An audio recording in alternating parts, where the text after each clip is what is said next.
On the note of why it creates stress in our lives. So I once read half of a book called Flow by, oh my God, the author's name, Mihail Csikszentmihalyi. Honestly, if you see this guy's name, try and read it as better than I did. It's difficult. But anyway, he's talking about how it's one of the foundational books of positive psychology. And in it, he talks about how when we experience flow of experience, when we experience what he calls flow, which is where sort of time melts away a little bit, we're not as wrapped up in the stories in our own mind, we're not as wrapped up in our own heads, we're just enjoying the moment in a kind of a free-flowing way.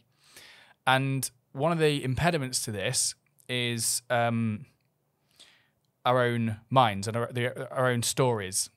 He does have a phrase for it. He calls it psychological entropy. Okay.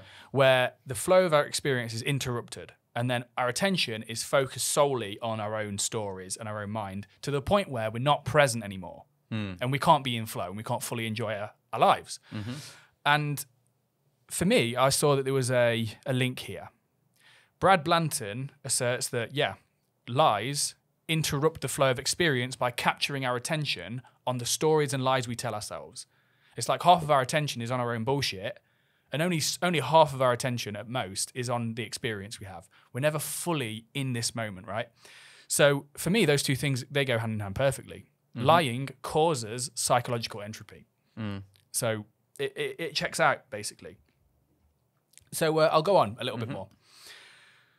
So telling the truth, no matter how difficult, works better than not telling the truth almost all of the time.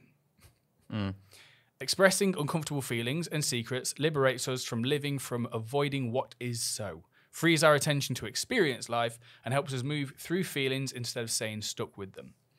You can admit and accept your experience and get over it.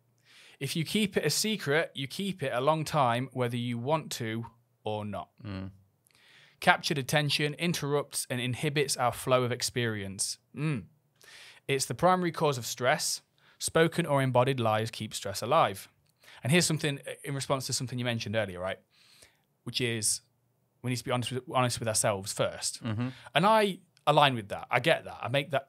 I understand this, and I feel this too. But what Brad's response to this would be, you can't be secretly honest. Being honest with yourself is simply not separable from being honest with another. A person who says, I was honest with myself, but decided not to tell, is just another miserable liar and will have to suffer the consequences. Yeah.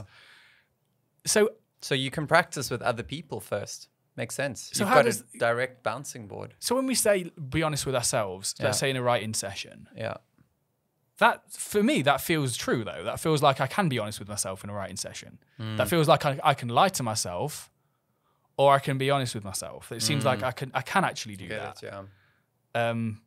So I'd like to quiz him on that one day.